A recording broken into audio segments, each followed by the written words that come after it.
rembulan di malam hari ini, Dek. Bolehkah aku menyatakan perasaanku, Dek? Tahu lah, perempuan ini kalau sudah kena gombal, Pak, pasrah. So sweet, gitu dia. Boleh ku berhentikan motorku nih, Dek? Dimatikan ya motor. Boleh ku nyanyikan lagu untukmu, Dek? Nanti kalau kau tahu lagunya sambung ya, Dek. Mulailah menyanyi jantan kayak cicak nih. Apa kata jantan? Boleh colek ya. Nyambunglah. Boleh bang nah. Ditambah silakan saja pilih yang mana. Apa nggak jantan tuh nyambung? Baiklah adek, abang ambil kuda-kuda. Selesai kan? Kun fayakun. Nauzubillahi min.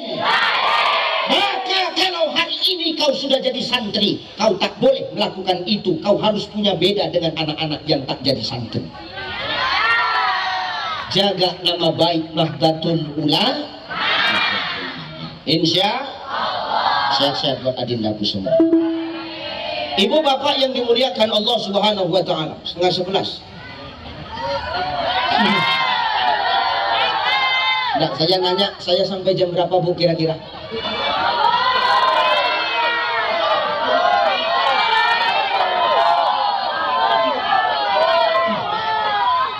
Sampai subuh. Gini. Boleh saran, tapi mikir dulu. Kau bayangkanlah aku kalau ngomong sampai subuh, itu mulutku koyak, tau tak? Yang pertama. Yang kedua, aku berbicara sesuai tadi.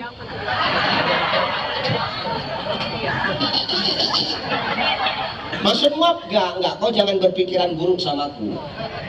Kalau perkara amplop dalam berceramah ini, demi Allah aku nggak butuh kiai, tenang. Maaf, ini yang ngajari Buya saya. Beliau masih hidup, namanya Buya Sofyan Ja'far, Pak. Beliau pesan sama saya, kalau kau berdakwah jangan kau harapkan amplop. Dosa besar ceramah mengharapkan amplop, dosa besar. Tapi lebih besar dosa panitia kalau ngundang nggak ngasih amplop, itu lebih besar. Astagfirullahaladzim. Secukupnya saja ya, seberapa tahannya saya ngomong ya. Karena kalau saya habiskan semua, nanti Bang Alvin nggak nyanyi-nyanyi, enak kali lah dia. Orang yang bertugas malam ini kami dua kok, enak kali dia. Dia nyanyi 3 lagu udah, aku sejam, kan nggak adil namanya itu.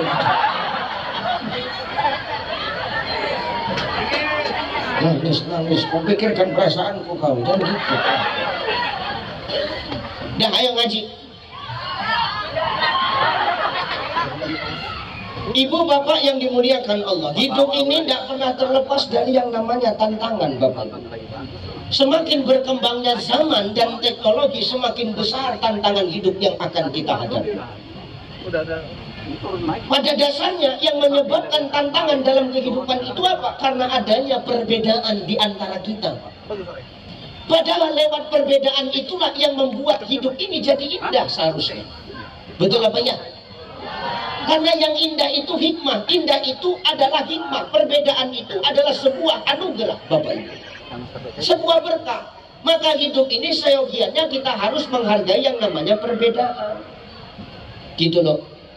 Dan itu tantangan, ya jelas tantangan, Pak. Apakah itu ujian? Ujian. Karena kita yang hidup ini memang tidak pernah terlepas dari yang namanya ujian, Pak. Yang ngomong bukan saya, Allah. Allazi khalaqal mauta wal hayata liyabluwakum ayyukum ahsanu. Yang ngomong Allah, Pak.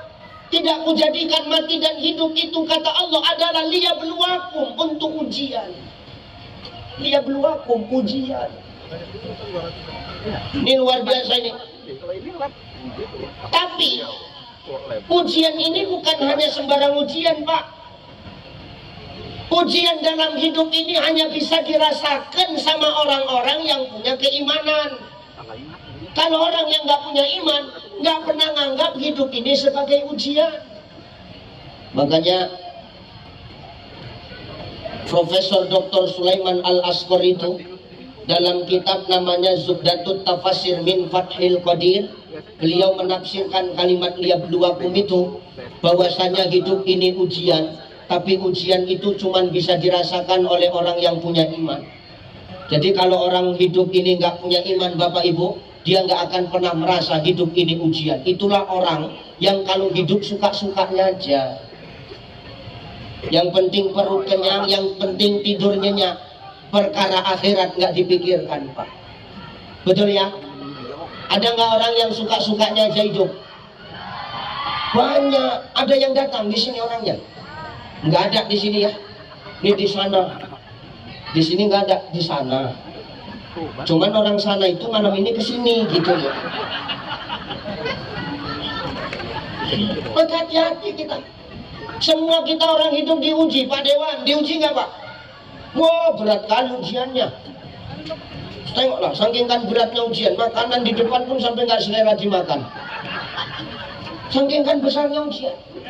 Jadi kiai diuji nggak? Angel. Jadi kiai ini berat. Berat. Semua kita diuji. Jadi camat diuji, Mat. Bukan nanya. Diuji nggak? Diuji. Jadi lurah, diuji lur. Diuji. Kita semua diuji loh. Ustaz diuji, ya diuji loh. 2 minggu aku belum pulang. Berat kan ujianku. Besok baru pulang. Niat rapel besok ini. Berat ujian ini. Apa salah satunya ujian Ustaz? Ini fotoku ini. Ini ujian ini. Harusnya kan jauhkan sedikit dari fotonya Bang Alvin ini. Kalau gini kan banteng kali sih. Ini unsur kezaliman ini kayak gini. Ini foto saya ini ujian, Pak. Dari mana ujiannya Ustaz? Malam ini kita bangga. Saya selama safari dakwah di Batam ini, di mana-mana foto saya terpampang, Pak. Berarti bangga dong Ustaz? Bangga. Jadi di mana letak ujiannya? Letak ujiannya nanti selesai acara ini, rebutan ngambil ini untuk tutup kandang ayam ini.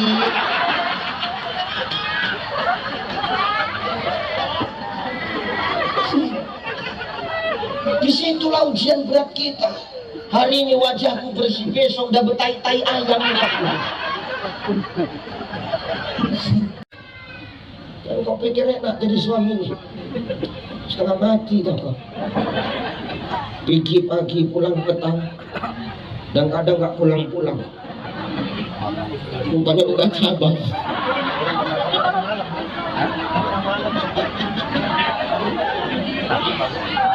Sanksi. Biasanya yang kayak gitu itu pejabat itu. Kota Dewan, camat, lurah, RW pun kadang-kadang ikut-ikutan. Makanya jadi RW nggak sosok paten Pak Sangkot. Jadi RW kan itu tugasnya membantu lurah. Kadang orang dulu belum jadi apa-apa, jadi RW aja sombong. Jauh-jauh merantau dari Medan sampai Batam jadi RW. Itu nggak usah so hebat kita lah. Ya Pak Sangkot ya. Dulu nggak jadi apa-apa, sekarang jadi RW sombongnya nauzubillah. Bukan RW sini, RW sana Pak.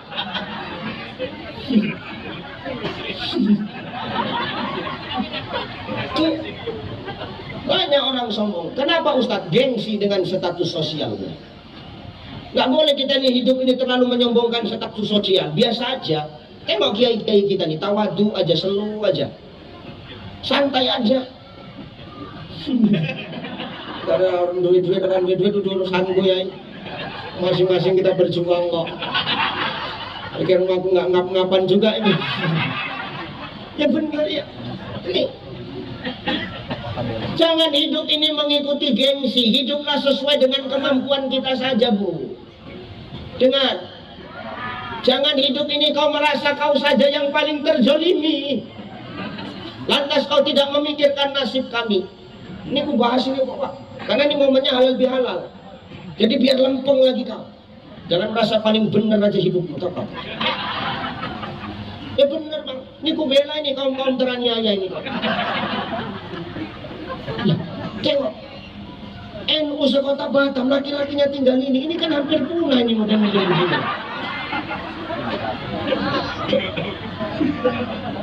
Makanya kita hati-hati, berat jadi suami ini, luar biasa. Apa kata Asy-Syaikh Wahbah Zuhaili dalam kitab Al-Fiqhul Islamiyah wa Adilatuh? Apa itu Ustaz? Dengar, Bu.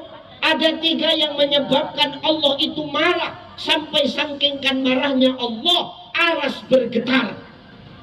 Apa yang buat marah itu Ustaz? 1, ketika kau seorang istri punya suara lebih tinggi daripada suara suamimu. Banyak istri sekarang Pak, lembut ngomong sama suami orang, tapi kasar sama suami sendiri. Betul nggak Pak? Tengok tuh.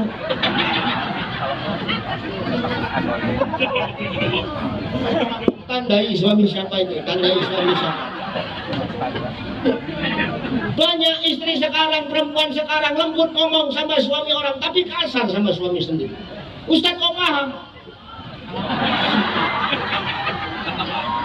Aku korban. Tidak, maksudnya begini saja tuh, korban curhat bapak-bapak tuh. Makanya hari ini kita hati-hati, jangan kita terlalu keras pada pasangan, tapi lembut sama orang lain. Curhat. Ini kalau maaf jemaah perempuan nelpon saya tuh lembut loh Pak. Halo. Assalamualaikum Ustaz. Ustaz. Jangan lupa ya Ustaz, besok pengajian. Ustaz. Kami tunggu ya. Makasih Ustaz. Assalamualaikum. Aku pun terikut salam.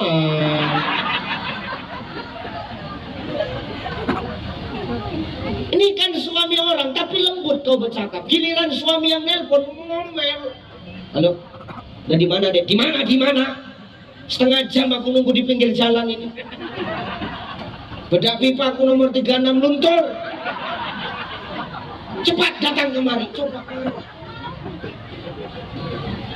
Padahal ini ridhomu loh Bu, ini ridhomu ini. Kita nggak usah cerita yang lain-lain dulu lah. Kalau maaf, di dalam rumah tangga kadang kita nggak bisa akur gitu loh. Karena masyarakat yang bagus akan lahir dengan rumah tangga yang baik. Kuncinya kan rumah tangga dulu, tidak binafsi dulu. Kalau dimulai dari rumah tangga yang apik, yang bagus, maka nanti akan melahirkan anak-anak dan lingkungan yang baik Pak. Bagaimana warga NU kita di Batam ini mau bagus? Ya kuncinya ada di rumah tangga NU itu. Kalau sudah apik, sudah baik, saling menghargai, maka akan melahirkan warga NU yang juga akan baik. Kenapa? Dibina di rumah. Gitu loh. Makanya maaf ya Bu, jangan sampai Allah marah gara-gara suaramu lebih keras daripada suara suamimu. Alah, apa? Suami yang kayak mana Ustadz yang harus kami hargai? Kalau mabuk ajanya kerjaan dia Ustadz, elah. Ngapain dihargain, elah. Kami itu istri kan Ustadz, tergantung suami, tergantung imam.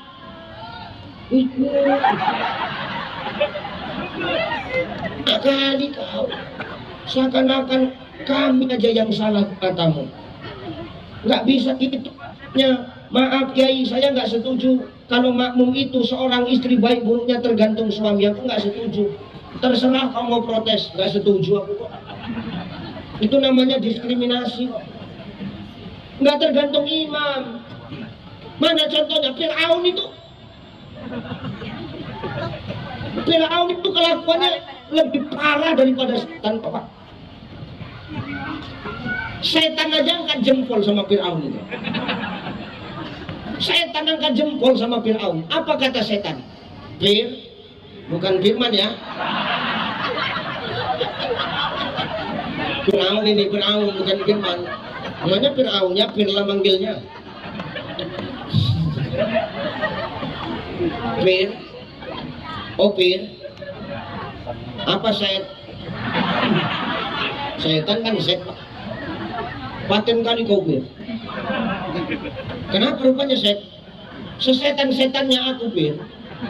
Kata setan, aku nggak pernah ngaku Tuhan Bir. Kau Bir, manusia Bir, ngaku Tuhan. Paten kali kau Bir. Ubur-ubur ikan lele, menyala le. Inilah kata setan tuh Pak. Kalau memang baik buruknya seorang istri tergantung kepada suaminya, maka seharusnya istri Fir'aun itu kelakuannya sama macam Fir'aun. Tapi tidak. Dengan siapa? Asia. Asia di surga, Fir'aun sampai sekarang jasadnya masih utuh. Sebagai bahan pelajaran bagi kita. Kalau hari ini kita punya jabatan, jangan terlalu sombong. Kenapa? Jabatan ada masa aktifnya. Maka selagi jadi pejabat, banyaklah kita manfaat. Gitu loh. Jangan awak jadi pejabat merasa paling benar, merasa paling hebat, seakan-akan gak ada yang bisa mengalahkan kita. Itu Fir'aun jadi pelajaran buat kita. Nih harusnya Allah Ustaz itu kan Fir'aun. Ada contoh yang lain. Ada siapa Ustaz? Nabi Nuh. Nuh alaihi salam itu Pak, maaf, soleh, taat sama Allah. Taat. Apa yang disuruh Allah dia kerjakan. Ngadu Nuh itu sama Allah. Ya Allah, aku udah gak sanggup ngadepin umatku ini. Kenapa? Wih, luar biasa. Gak bisa dibilangin, dablek.